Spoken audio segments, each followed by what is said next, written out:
Hello everyone, welcome to our conversations today. We are talking about the June 24th on a Friday night concert at 7:30 p.m.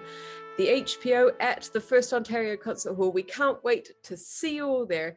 And today my very special guest is Dominic Desautels, our HPO principal clarinetist. Dominic, thank you very much for being here to speak about the music.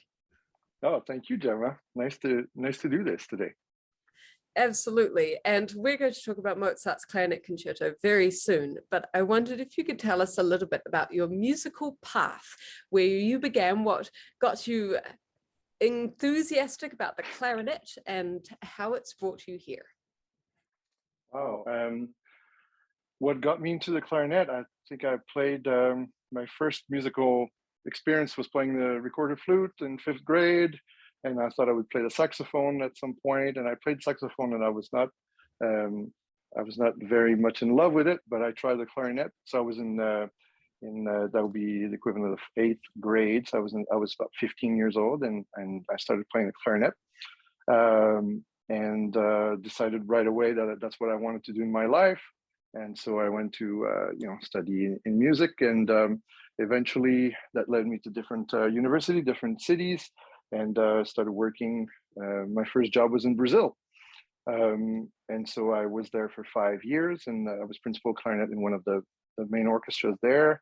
And then my son was born there. We wanted to come back to Canada. And so I was then, I auditioned at Symphony Nova Scotia in Halifax. I'm in Halifax right now. I'm at Scotia Festival of Music now. And so it's very cool to talk about this, about Halifax. So I spent some 5 wonderful seasons here in the orchestra, also as principal clarinetist. And then the opportunity came to play with the Canadian Opera Company Orchestra. And then I was appointed principal clarinet there. And then at the same time, as I started playing in the CUC, there was an audition for the HPO. And so, which I took, and here we are, speaking together. It's sort of, in a nutshell, my career path. This is awesome. Yeah. I wonder if, it's nice to see that you're going full circle with, being in Nova Scotia. I know how you feel. I was just working on Mussorgsky pictures at an exhibition this week, and it has saxophone in it. And you would think, oh, the color of the saxophone, it is so different to the other woodwind instruments, and Mussorgsky uses it very sparingly. But this was a piece when I was 12 that got me into music, and so I know how you feel. And Mozart definitely appreciated the clarinet above the other woodwind instruments, possibly even the most. He loved the sonority of the clarinet. He loved the range, probably pitch range, but also dynamic range. And it's sometimes we think of the clarinet as an extension of the strings, and then other times it's got this fanfare woodwind visceral quality, and just so much variety of expression, and this concerto also has a smorgasbord of that. And so please, I wondered if you could tell us, first of all, maybe your experiences and your journey with the piece itself, because it is the best clarinet concerto of all time. One of the best works by Mozart of all time, maybe one of the best works of all time, full stop. So what's your journey with this piece? Well, I'll start maybe about my personal experience with it. The Mozart Clarinet Concerto is probably one of the first classical pieces maybe the first classical piece I heard on the clarinet. And it was, my mom had a CD that had famous adagios on it. And, for example, the Albinoni adagio for strings and organ, which is a piece I absolutely adored. And on that CD was the second movement of the concerto, which is so well known and so famous and so sublime. And so I just started playing the clarinet, and I found that in my mom's CDs. Oh wow, it's a clarinet! I play the clarinet. So I listened to that. I thought, wow, it's so beautiful. And right away I thought, how can I play it? Of course, I didn't have the right instrument, so I just had when you start playing the clarinet, you play on B flat, on a B flat clarinet, so it's pitched in B flat. So that's the one you have in a concert band in high school, for example. But this work is for the clarinet in A, so which a professional player would have, which we use all the time in orchestra. But you know, I found an arrangement of it for B flat clarinet. I guess it was the arrangement was for the piano part, so you could play on B flat clarinet. And I already started exploring that, and so I've been in sort of in touch with the piece for a long time. But I was a bit. It's funny how I without having much musical training at all, I sort of knew I shouldn't touch it too much too soon. And I'm glad I did. I'm glad I did wait. When you're a younger player, you can develop bad habits because you're not very well trained yet, and so I'm glad I did wait long enough to start working on it seriously. It was really in university that I started working more on it. But the second movement is slow. It's not technically difficult to play, so I've been sort of in touch with that for a long time. And yeah, it is the most amazing concerto we have. We have some really good works, the Weber Concerti and Concertino, or Copland, Nielsen, Jean-Français, the Corigliano. I don't know. There's so many that I really like, but Mozart's work is just astounding. And he wrote the piece for a clarinet player. He was maybe the first great virtuoso on the clarinet, because the clarinet was a brand new instrument at the time. So flute, oboe, and bassoon were already much more evolved, and the clarinet basically looked like a recorder flute with a reed, and a mouthpiece. And so, and Anton Stadler was the clarinetist that Mozart wrote for, and he was a very, very expressive musician, and sort of played.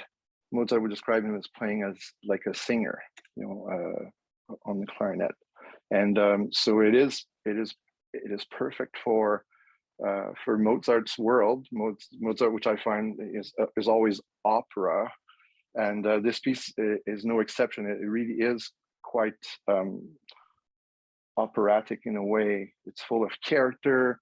It's full of the emotional. The scope of emotions is actually very wide, and there's a lot of profound ideas and gestures, and then a lot of the kind of funny and and Mozart as well. You can't get away from that. So it has all of that. It's quite a virtuosic piece. Yeah, it just has everything. It just says so much. So it's a very, very, very special work. Mm-hmm. Yeah, it has a lot of maturity and complexity for Mozart's works, probably being one of his last works that he wrote. Yes. He passed away way too soon. I wish he'd lived for so much longer, but we're very grateful for the music that he wrote in his short time. And you're right, all of it has that operatic quality, almost like the characters from his operas come to life in the orchestral symphonies and through this concerto.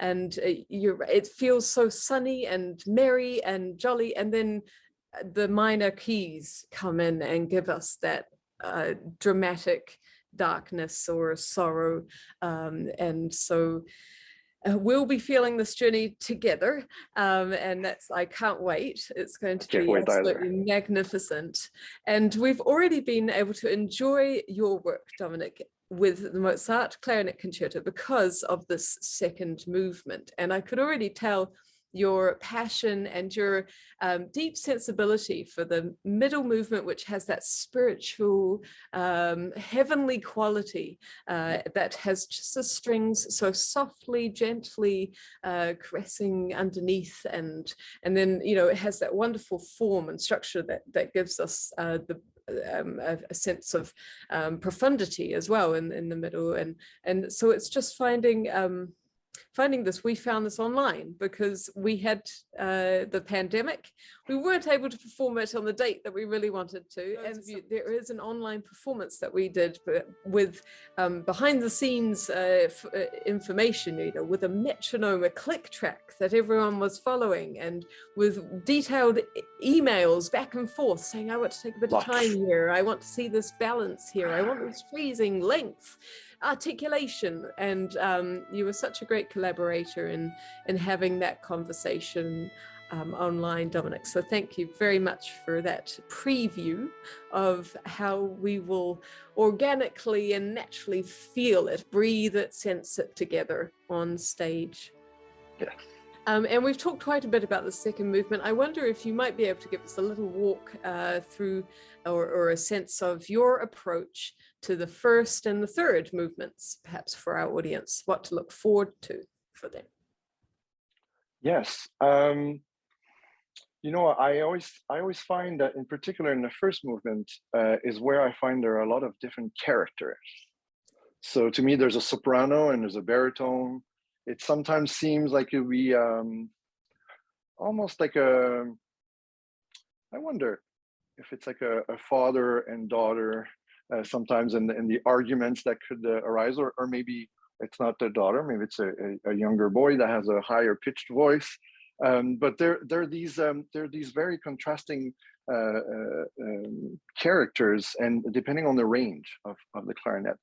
So you hear the clarinet in the higher sort of soprano or maybe mezzo soprano range, if you think of a singer, for the most part, but a lot of deeper notes. And actually, Mozart originally wrote this piece for the basset clarinet, which is a clarinet that goes lower. I don't have that extension myself, but it is becoming more and more normal practice to play the concerto with this extension. So it's basically the clarinet in A, like I will play, but it is longer, has more keys, so it has a few more notes to reach to a written low C, which is an E flat in concert pitch. So it,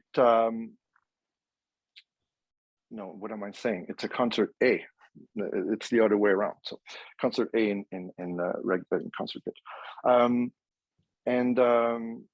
But still quite I've sort of reworked. There are several different editions, little changes, and where the octaves will change instead of you will have to start something like that, right? I don't know. I'm singing something random, but we can't go all the way down. And I've worked my way around that, also with the help of my teachers years ago, and from different perspectives on that, and then finding my own way, and to sort of navigate that, and so that it sounds a bit more seamless. But that's always sort of the trouble. But anyway, yeah, there are big differences in range like that, and I find it very interesting, this dialogue and these different personalities suddenly in the middle of a phrase. You